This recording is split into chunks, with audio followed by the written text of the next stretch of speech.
आइए शुरुआत करते हैं प्रधानमंत्री मोदी की खबर के साथ, जो G20 सम्मेलन में शिरकत करने के लिए हैम्बर्ग पहुंचे हैं। मोदी 8 देशों के नेताओं के साथ द्विपक्षीय वार्ता में भी शिरकत करेंगे। खास बात यह है कि चीन के शी जिनपिंग के साथ द्विपक्षीय बातचीत नहीं होगी।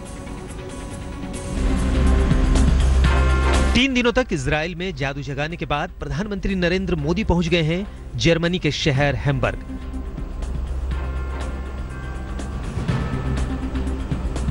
अपने 2 दिन के जर्मनी दौरे में पीएम मोदी आज G20 शिखर सम्मेलन में शिरकत करेंगे।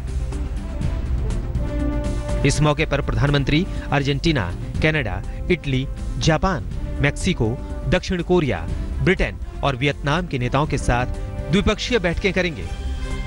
सरहद पर चल रहे तनाव और चीनी सरकारी मीडिया के जरिए छेड़ी गई जुबानी जंग के बीच G20 शिखर सम्मेलन में चीन के राष्ट्रपति शी जिनपिंग भी होंगे, लेकिन पीएम मोदी से उनकी द्विपक्षीय मुलाकात नहीं होगी। मोदी जिनपिंग द्विपक्षीय वार्ता के मुद्दे पर भारत और चीन के विदेश मंत्रालय के बीच जुबानी नोकझोंक भी सामने आई। चीन ने यह कहकर भारत पर दबाव बनाने की कोशिश की कि G20 में भारत से तब तक द्विपक्षीय वार्ता नहीं होगी जब तक भारत चीन के साथ सीमा विवाद को नहीं सुलझाएगा। लेकिन भारत ने भी चीन से 2 टूक कह दिया कि चीनी राष्ट्रपति के साथ G20 बैठक के दौरान मिलने की पहले से ही कोई योजना नहीं थी। साफ है, भारत ने कोई पेशकश नहीं की थी और चीन ऐसा दिखावा कर रहा था कि वो भारत से बात नहीं करना चाहता। चीन की इस झूठ की पोल खोलने में भारत ने भी देर नहीं की। प्रधानमंत्री नरेंद्र मोदी हैम्बर्ग आ पहुंचे हैं G20 समिट में शिरकत करने के लिए, जहां पर मेन फोकस होगा विश्व के आर्थिक व्यवस्था को कैसे बेहतर बनाया जाए। वहीं दूसरी तरफ उनकी पहली मीटिंग होगी ब्रिक्स लीडर्स के साथ, जहां पर चीन के राष्ट्रपति शी जिनपिंग भी मौजूद होंगे। क्या दोनों लीडर्स सरहद के मामले का हल ढूंढ पाएंगे या दूरी बढ़ती ही जाएगी? बहरहाल अगर G20 सम्मेलन के बारे में बात करें तो 2 दिनों के इस सम्मेलन की थीम है शेपिंग एन इंटरकनेक्टेड वर्ल्ड, यानी एक दूसरे से परस्पर जुड़ी हुई दुनिया को गढ़ना। चीन जिस तरह से भारत पर जुबानी हमले कर रहा है, यकीनन ये G20 सम्मेलन की थीम से मेल नहीं खाता। ड्रैगन का यकीन जुड़ने की जगह टूटने में दिखाई पड़ रहा है। हैम्बर्ग से गीता मोहन के साथ आज तक। ब्रेक से पहले हमने आपको दिखाया G20 सम्मेलन में शिरकत करने के लिए प्रधानमंत्री नरेंद्र मोदी हैम्बर्ग पहुंच गए हैं। G20 सम्मेलन में शिरकत करने के साथ साथ इटली, ब्रिटेन, अर्जेंटीना समेत 8 देशों के नेताओं के साथ द्विपक्षीय बातचीत भी होगी। इस बीच हैम्बर्ग में G20 सम्मेलन के खिलाफ जबरदस्त विरोध प्रदर्शन शुरू हो गया। पूरे यूरोप से प्रदर्शनकारी यहाँ इकट्ठा हुए हैं। पूंजीवाद का विरोध करने वाले समूह वेलकम टू हेल बैनर के तले ये प्रदर्शन हो रहा है। इससे पहले कल पुलिस ने प्रदर्शनकारियों को तितर-बितर करने के लिए आंसू गैस के गोले और वाटर कैनन का इस्तेमाल किया। 50 खबरों के बाद अब बात इस वक्त की बड़ी खबर की। लालू यादव अब एक नई मुश्किल में फंस गए हैं। दरअसल मामला 2006 का है, लेकिन आरोप यह है कि रेलवे टेंडर देने के मामले में घोटाला हुआ, जिसको लेकर सीबीआई छापेमारी कर रही है। पटना से लेकर दिल्ली, रांची, पुरी, इन तमाम जगहों पर ये छापेमारी हो रही है। और सिर्फ लालू यादव नहीं, बल्कि उनके बेटे तेज प्रताप यादव, जो कि बिहार के डिप्टी सीएम भी हैं, स्वास्थ्य मंत्री भी हैं, उनके खिलाफ भी ये मामला चल रहा है। सीबीआई आज सुबह 5:30 बजे से ये छापेमारी चल रही है। पटना का सुजाता होटल, रांची का बीएनआर होटल, और ये देखिए ये अलग अलग तस्वीरें अभी तक के घटनाक्रम को बताती हुई। चाणक्य होटल पटना में, इसके अलावा दिल्ली में भी छापेमारी हो रही है, रांची, पुरी, तो इन तमाम जगहों पर अब सबूत तलाशे जा रहे हैं। सीबीआई की टीम वहां मौजूद है। 2006 का ये मामला कहा जा रहा है। सीबीआई ने 2006 के रेलवे टेंडर घोटाले में केस दर्ज कर उनके पटना निवास के साथ साथ इससे जुड़े कई आरोपियों के ठिकाने पर भी छापे डाले हैं। 2 कंपनी के डायरेक्टर्स भी हैं जिनके खिलाफ ये जांच चल रही है।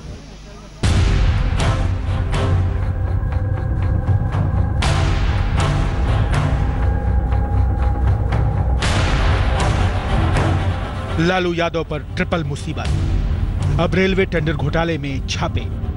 रेल मंत्री रहते घोटाले का आरोप। आरजेडी सुप्रीमो और बिहार के पूर्व मुख्यमंत्री लालू यादव एक के बाद एक नई मुसीबत में उलझते जा रहे हैं। नया मामला रेलवे टेंडर घोटाले का है। सीबीआई ने 2006 में इस मामले में लालू प्रसाद यादव और उनकी पत्नी राबड़ी देवी के साथ साथ उस वक्त के आईआरटीसी प्रबंध निदेशकों के घर पर भी छापे मारे हैं। जिन ठिकानों पर छापे मारे गए हैं उनमें लालू प्रसाद यादव के घर के अलावा पटना के चाणक्य और सुजाता होटल, रांची और पुरी के रेलवे होटल, दिल्ली के 2 फार्म हाउसेज और गुड़गांव के ठिकाने भी शामिल हैं।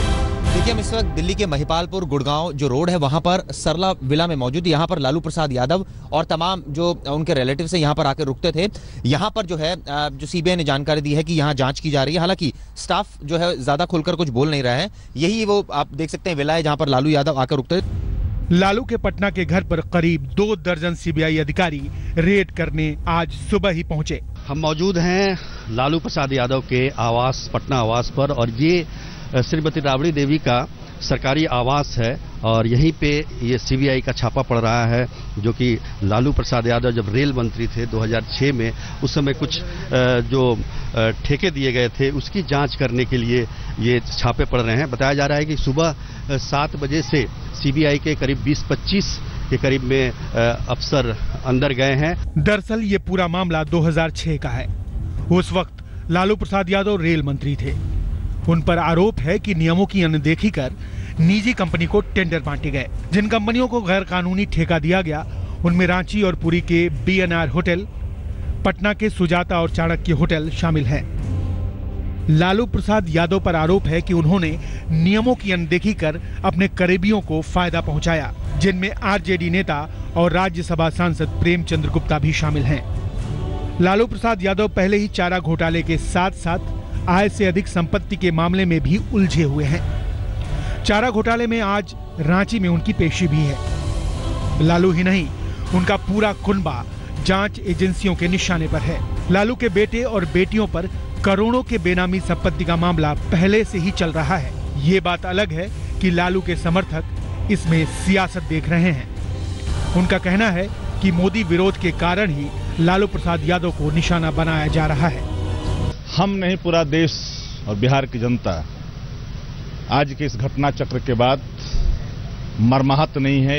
यह भी कह रही है कि इस देश में हो क्या रहा है। इस देश में जो इन्वेस्टिगेट एजेंसियां हैं, इसकी आशंका हमने पहले कई बार कहा भी है कि केंद्र सरकार के कठपुतली के रूप में काम करिए। सीबीआई इन्वेस्टिगेट एजेंसी ये विरोधी को फंसाने का एजेंसी बन गया है। बिहार की सियासत में लालू प्रसाद यादव बड़ा नाम है और कम से कम इस वक्त बिहार की सरकार उन्हीं की पार्टी के रहमो करम पर है। ऐसे में आने वाले दिनों में बिहार की सियासत में भी भारी बदलाव देखने को मिल सकता है। दिल्ली में चिराग गोठी के साथ सुजीत कुमार झा, पटना आज तक। साल 2006 जिस वक्त लालू यादव रेल मंत्री थे, उस वक्त का एक घोटाला उजागर हुआ है। सीबीआई इसी मसले को लेकर दिल्ली से लेकर पटना तक छापेमारी कर रही है। इस वक्त बिहार बीजेपी के नेता सुशील मोदी हमारे साथ जुड़ गए हैं फोन लाइन पर। सुशील मोदी जी, बड़ा सवाल ये कि आरजेडी की तरफ से आरोप उल्टे बीजेपी पर लग रहे हैं कि फंसाने की साजिश हो रही है। साथ ही सीबीआई, आईटी विभाग, ये सब आपके साथ मिलकर काम कर रहे हैं, आपके इशारे पर काम कर रहे हैं। इसका क्या जवाब दिया? ये तो आरोप हमेशा लगेगा। और ये जो शिवानंद तिवारी जो गिरगिट की तरह रंग बदलने के माहिर हैं, और यही शिवानंद तिवारी थे और ललन सिंह जो बिहार सरकार में आज मंत्री हैं, और जेडीयू की ओर से 2008 में दिल्ली और पटना में नीतीश कुमार के निर्देश पर इन लोगों ने प्रेस कॉन्फ्रेंस करके और इस मामले को पहली बार इन्हीं लोगों ने उजागर किया था। तो मैं तो नीतीश जी को धन्यवाद देना चाहूंगा कि आपने जिस मामले को उजागर किया, आज वो मामला रंग ला रहा है। भले आज आप लालू यादव से मिल गए होंगे, लेकिन क्या बताएं कि 2008 में शिवानंद तिवारी और ललन सिंह ने इस डिलाइट मार्केटिंग का मामला उजागर किया था कि नहीं किया था? क्या उन्होंने ये दस्तावेज नहीं दिए थे कि रांची और पुरी की 2 होटल देने के एवज में 2 एकड़ जमीन पटना की और प्रेमचंद गुप्ता की कंपनी में लिखवा लिया गया? आइए बढ़ते हैं आगे। रांची में भी लालू के ठिकाने पर सीबीआई की नजर है। क्या चल रहा है रांची में, जानते हैं संवाददाता धर्मवीर सिन्हा से। ये है रांची का राजकीय अतिथिशाला। लालू प्रसाद यादव कल से यहीं पर ठहरे हुए हैं। थोड़ी देर बाद लालू प्रसाद यादव सीबीआई की स्पेशल अदालत में चारा घोटाले मामले में पेशी देंगे। इन दिनों लालू प्रसाद यादव चारा घोटाले मामले में कोर्ट का चक्कर लगा रहे हैं। इसके साथ साथ जमीन विवाद और होटल टेंडर मामले में भी लालू यादव एक तरह से फंस चुके हैं। कहा जा सकता है कि लालू प्रसाद यादव पर मुसीबत का पहाड़ टूट चुका है। रांची के होटल बीएनआर में छापेमारी सीबीआई की चल रही है। यहाँ पर मीडिया का जमावड़ा लगा हुआ है। लालू प्रसाद यादव थोड़ी देर बाद कोर्ट के लिए निकलेंगे। फिलहाल लालू प्रसाद यादव अपने रूम में हैं, वो बाहर नहीं निकले हैं। दिल्ली से पटना तक लालू यादव के ठिकानों पर छापेमारी हो रही है। हमारे साथ दिल्ली के सरला फार्म हाउस से चिराग गोठी है, साथ ही पटना में लालू यादव के निवास स्थान से सुजीत झा हमारे साथ मौजूद हैं। सुजीत, अभी वहां क्या चल रहा है, ताजा स्थिति वहां की?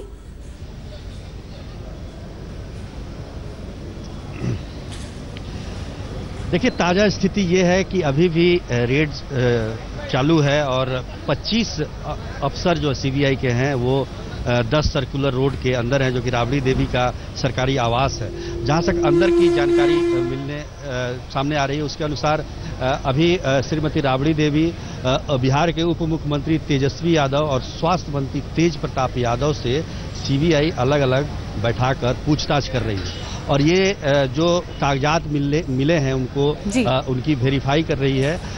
ये भी बताया गया कि सीबीआई ने पूरे आवास को खंगाला है और हर जगह हर कमरे में वो गई है वहां पर, और जो कुछ भी उन्हें लगा है उन्हें उसको लिया है और साथ में ये पूछताछ भी चल रही है। आइए पटना के साथ दिल्ली का भी हाल ले लेते हैं। दिल्ली के सरला फार्म हाउस पर चिराग मौजूद है। चिराग, वहां पर से क्या कोई नई जानकारी सामने आ रही है?